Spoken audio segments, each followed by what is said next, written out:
Hello. Hello आपा, कैसी हैं? मैं बिल्कुल ठीक हूँ, तुम बताओ कैसी हो हनीफे?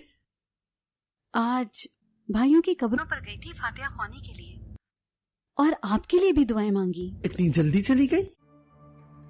बरसी में तो अभी 5 दिन बाकी है ना हनीफे?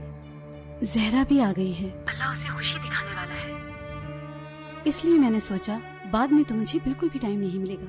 हमारे दुश्मनों की नस्ल तो बढ़ती ही जा रही है। आपा, आपने खुदकुशी करना चाहिए और मेरे बारे में नहीं सोचा।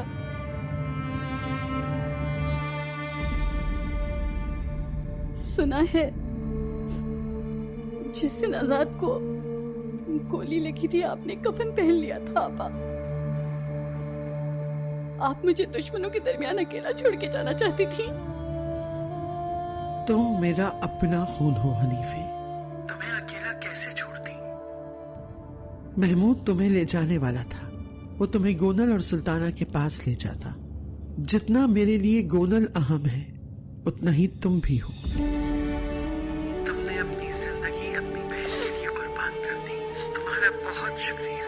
अल्लाह तुम्हें सुकून दे। एक दिन हम दोनों सुकून में होंगे।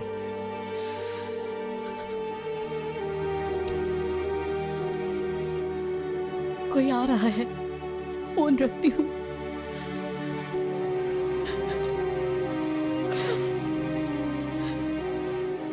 मुझे अकेला छोड़ देती, जानती हूँ आप मुझे वहां कभी ना बुलाती, कभी भी नहीं बुलाती, मुझे अकेला छोड़ देती।